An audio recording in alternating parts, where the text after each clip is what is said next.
सावन में तुलसी जाना माली, भादो में भैली हरियर हो।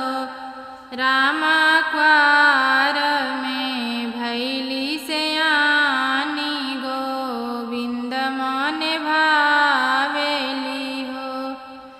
रामा क्वार में भैली सयानी, गोविंद मन भावेली हो।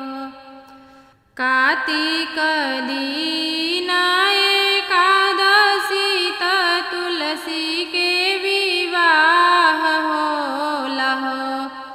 विप्र पूछेला तुलसी से बाती, त कैसे तुलसी जनमेलू हो। विप्र पूछेला तुलसी से बाती, त कैसे तुलसी जनमेलू हो। धरती जे हाई मोरी मायारिया, आकाश हमरो पिता हम हो।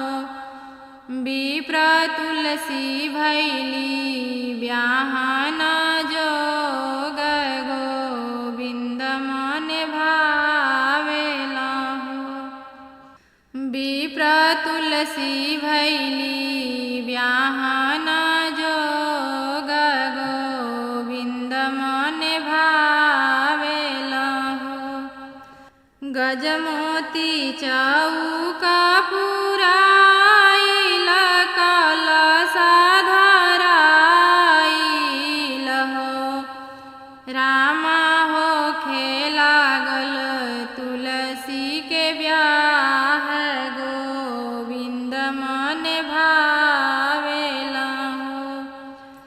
रामा होखे लागल तुलसी के ब्याह, गोविंद मन भावेला हो। लाली लाली डोलिया चढ़ी तुलसी, त नंद घरे आवेली हो। रामा गोकुला में बाजला बधाइया, को पितरानी रुक्मिणी हो। रामा गोकुला में बाजला बधाइया, को पितरानी रुक्मिणी हो। ऐसानी सुंदरी तुलसी, त देहिया के हरियर हो। तुलसी मोरे पीठी धरेलू अंगार, डोलिया चढ़िया वेलू हो। तुलसी मोरे पीठी धरेलू अंगार, डोलिया चढ़िया वेलू हो। हथवा में लिहली रुक्मिणी आरिया, त तुलसी के काटी दिहली हो।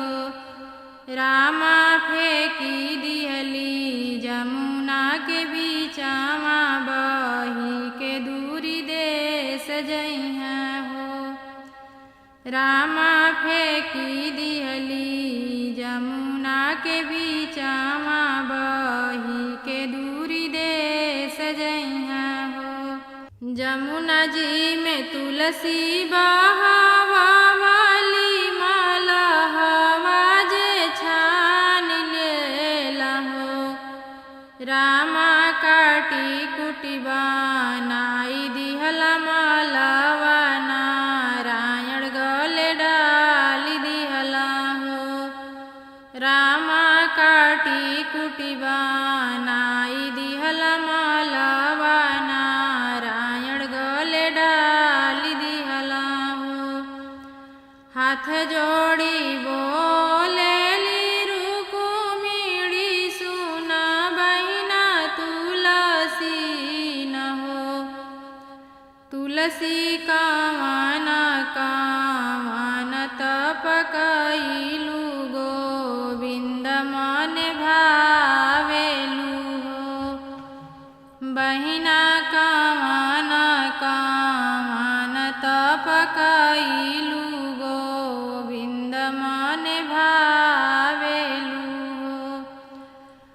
माघही मास नहाइली अग्नि नाही तापेली हो रुक्मिणी विधि से भूखेलिया तवार गोविंद मन भावेली हो रुक्मिणी विधि से भूखेलिया तवार